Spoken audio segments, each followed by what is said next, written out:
Hi, I'm Zibby Owens, and I am the host of this podcast, Moms Don't Have Time to Read Books. I am also a newly minted USA Today best-selling author of the novel Blank. I've created a whole community of book lovers around this podcast, a publishing company, reading retreats, a bookstore, and more. Learn more at zibbymedia.com or follow me on social at Zibby Owens or join the community at Zibby Readers. Sarah Manguso is the author of LIARS, a novel. She's the author of 9 books, including Very Cold People, which was longlisted for the Penn Gene Stein Award. Her other books include a short story collection, 2 poetry collections, and 4 acclaimed works of nonfiction, 300 Arguments, Ongoingness, The Guardians, and The 2 Kinds of Decay, which was shortlisted for the Wellcome Book Prize. Her poems have appeared in 4 editions of the Best American Poetry series, and her essays have appeared in Freeze, Harper's, McSweeney's, The New Yorker, The New York Review of Books, The New York Times Magazine, and many other places. Her work has been recognized by the American Academy of Arts and Letters Literature Award, a Guggenheim Fellowship, a Hodder Fellowship, and the Rome Prize. Her writing has been translated into 12 languages. She grew up in Massachusetts and now lives in Los Angeles, where she teaches creative writing at Antioch University and gives manuscript consultations through the Shipman Agency. Welcome, Sarah. Thank you so much for coming on Moms Don't Have Time to Read Books to discuss your book, LIARS, which, by the way, I had to keep looking like 100 times to make sure this was a novel. I was like, it is a novel, right? Autobiographical? I don't know. Okay, I guess we're starting. Thanks for having me. Okay, here, I'll back up. Okay, Sarah, what is LIARS about? LIARS is a novel about just how easily a marriage between progressive-seeming people, equals, can devolve into a traditional marriage between a husband and a domestic abuse victim. Yes. So my joking question, it just felt to me so real, and there was so much detail over so much time.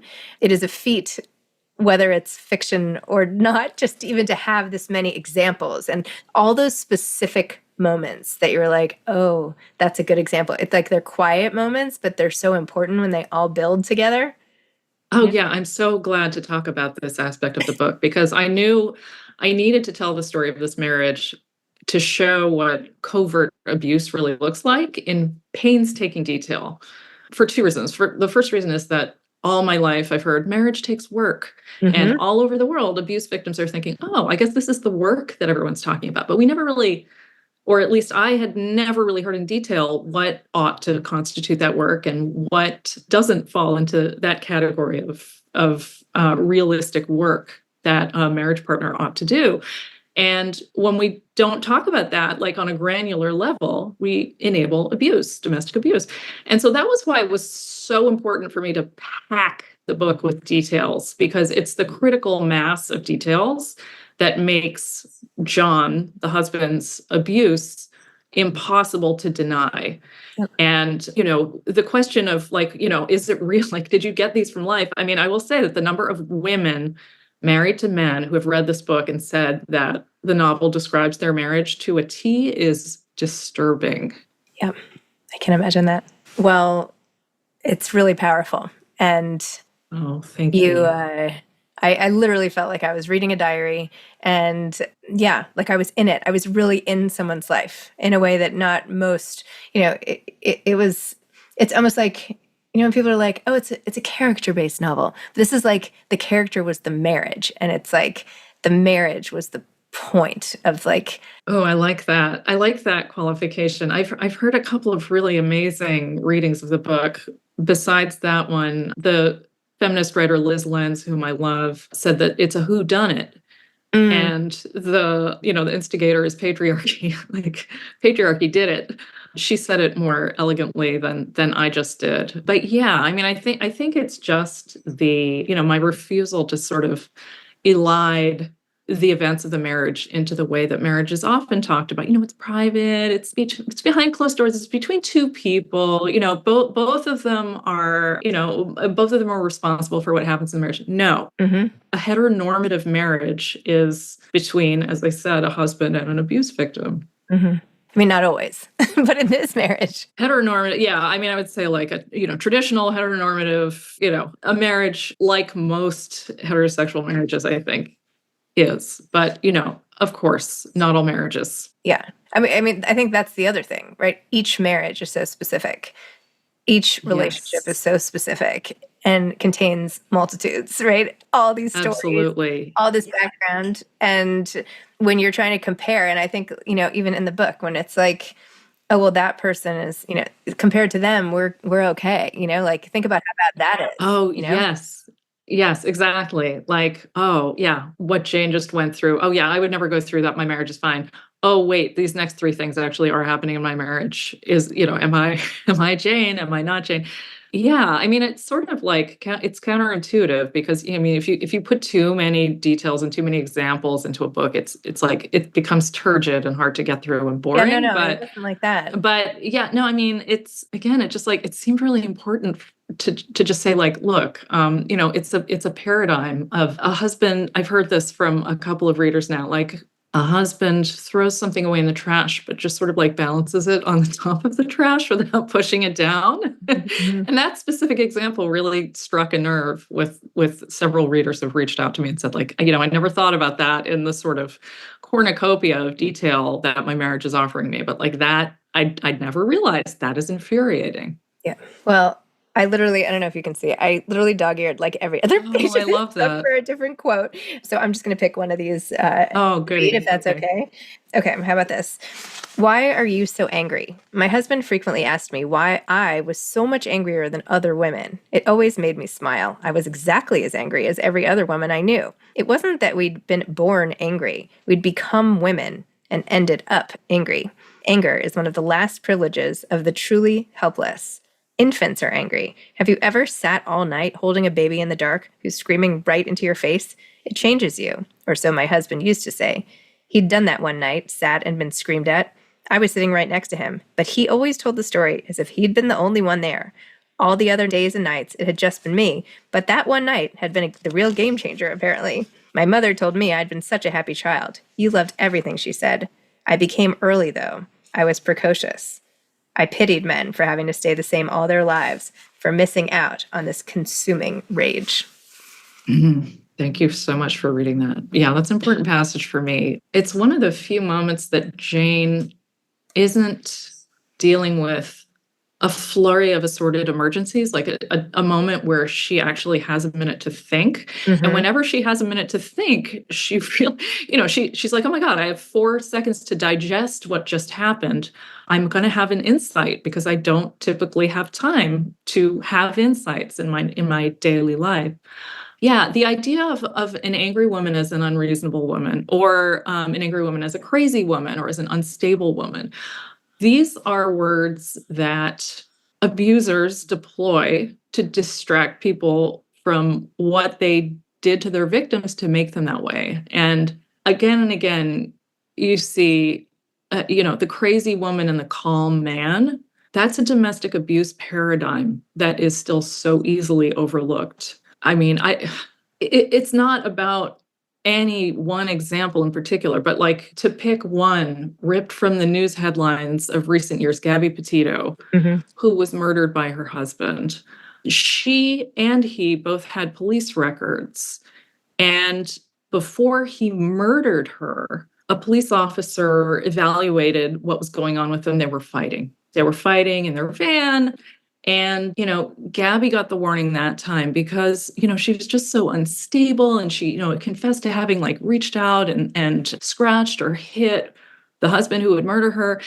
And, the police officer read it the way that people read it. You look at the person who's freaking out. I mean, she's obviously the problem. I would love for people to look at that paradigm and instead see, oh, that's obviously somebody who's been abused, not like that's somebody that just went crazy out of nowhere. It's a very entrenched narrative that women go crazy out of nowhere. And that so many men say that like all their exes were nuts, Yes, and right? that they That's had to so leave common. them Yep. because they went crazy. Yes. Yeah. Yeah, another sort of facet of that sort of relation is something that I was thinking about as I was writing the last part of the book, the sort of the final third or the final act of the book, after John leaves Jane. Oh no, that's a terrible spoiler, but I don't know. Some people say like, I know exactly what was. Okay, let's just say the final third of the book. Don't even say that Okay. after he Okay. leaves. It does, Thank you. Okay, we'll redo that part. Yeah, the final third, the third act. Yeah. So in the third act of the book, the final third of the book, Jane starts having trouble recounting to herself what has just happened. Mm-hmm. And it was crucial for me to represent the way that trauma, abuse is a kind of trauma, impedes a person's ability to remember things. Amber Heard was vilified for forgetting details about her relationship with Johnny Depp. And people said, oh, well, she's obviously lying because a liar has stories that are inconsistent. That can be true.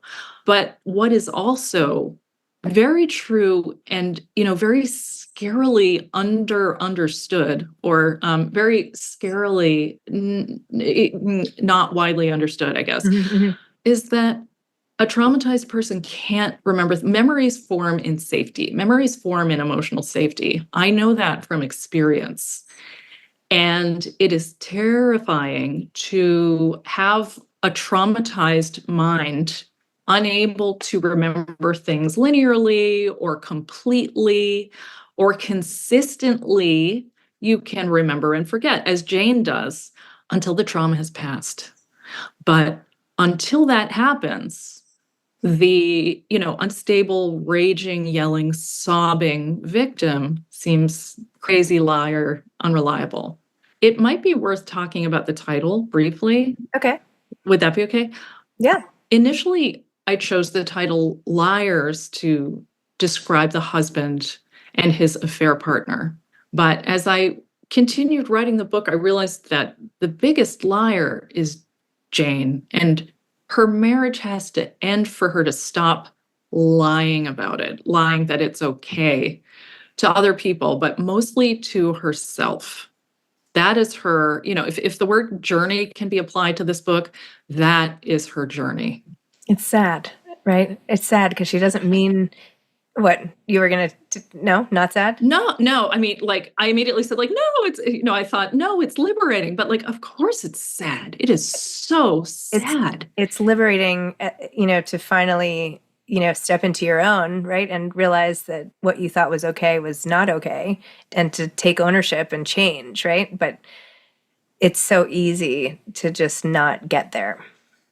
It is so easy to just not get there. Jane almost didn't get there. Yeah. Jane needed an external pressure to help her get there. Yeah. And it's so sad and so scary because she doesn't know the alternative. She assumes the alternative is worse. Well, nobody knows because you're only married. I mean, if it's your first marriage. I know. It's like, how was your childhood? I don't know. I mean, I could compare it to all the other childhoods I've had. Oh, wait, I just had the one. Mm-hmm. So yeah, exactly. It's the unknown. It's fear of the unknown. And it's fear of leaving the known that has been sold as the best option. Can I read one more passage? I would absolutely love that. Okay, so after she's talking about, this vacation and getting ready and blah, blah, blah, unpacking, all this stuff, blah, blah, blah, then they, after driving, and I won't even go at the whole setup for this last paragraph, but after driving an hour into the woods and dosing the child with Dramamine, we failed to find the park John had chosen for our forest hike. He criticized my driving constantly. So at his worst, my husband was an arrogant, insecure, workaholic, narcissistic bully with middle-brow taste, who maintained power over me by making major decisions without my input or consent. It could still be worse, I thought. Yeah. Rationalization. I know. Yeah. It's like she's teetering on the edge of losing her ability to sell this marriage as tolerable to other people. She's still, she's every time she sort of evaluates the marriage in this way, like after something really bad happens, she resells it to herself. And it's like she becomes like an increasingly unreliable sales lady for like selling her own marriage back to herself. But during that trip, she's sort of approaching the point at which it will no longer be possible. I mean, I think it's probably a coping mechanism, right? The Of course, repackaging yes. of the pain. Yes, and it's so easy to just look at somebody else's pain as an outsider and say, "Oh, that's definitely worse than what I've got. Look, they're bleeding, I'm not bleeding. He's So, beating her up, he's not beating me up. right. Mine's better." Yeah. No one punched me. It's probably Right. No one punched me today. right. No one left a mark. Yeah. There's always lines in the sand, right? Yes. A few minutes ago, or whatever, you said, you know about trauma intimately. Can you talk about that in your experience, if you don't mind? Yeah, sure. I discovered the very thing that Jane discovers, which is that in a period of relative emotional danger, there are like physiological reasons that we can't lay down memories. And I found that I was, I think of myself as like a person with like a good analytic intelligence. And so I found myself reading documents, putting together my own divorce agreement with a lawyer and a mediator. I found that I would read something and then have absolutely, I mean, this doesn't seem that dramatic, but like for me, and I live in words, everything for me, like as long as it's in language, I can process it, I can understand it, I can communicate it. It would just be gone. And I would just think, oh no, I never read that. What is happening to me? And then, this is, I don't know whether this is comparative to other divorced women's experiences, but I found for like the first year or two after my divorce,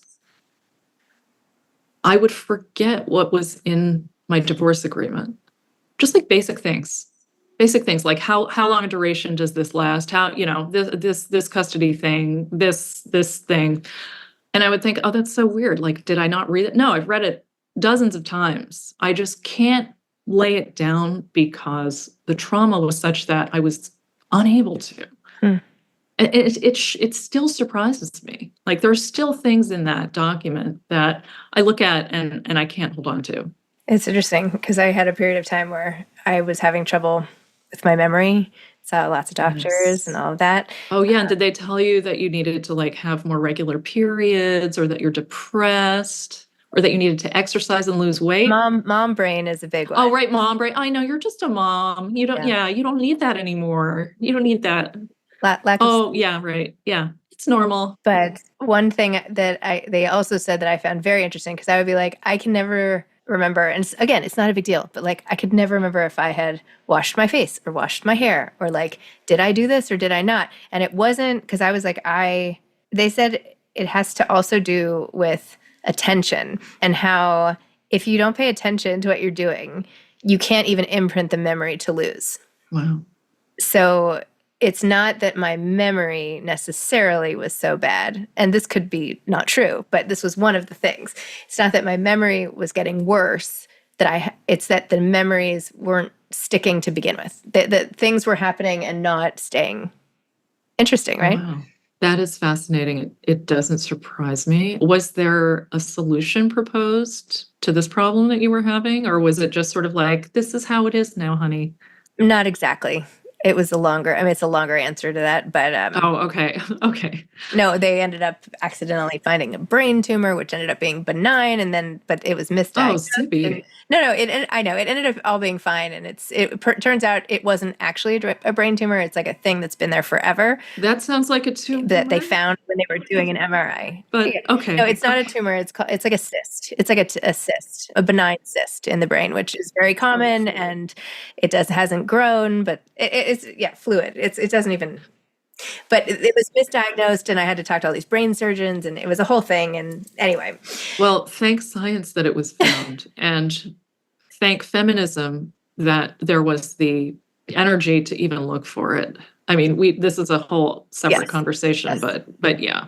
No, it's I'm glad you're okay or relatively okay or yeah. okayer. I'm totally I'm much better. I mean, I remember so many things. I mean, my memory's really good right now. Although some things my husband says I have like the worst memory. I am divorced. I am remarried. So anyway, there's that. Oh, Yeah, I would love to talk about that. So anyway, so when you were writing this book, like, how did this fit into the context of your day-to-day life, and how long did it take, and like when were you doing it, and how, yeah, all of that. Yeah, okay. So I don't always write books this quickly, but this book I wrote in less than 2 years, which for me is very fast, during a high conflict divorce and being the primary parent to my young child during COVID. And as soon as I finished it, I thought, oh my God, I should always write books that fast. That was great. But obviously, that's not how it works.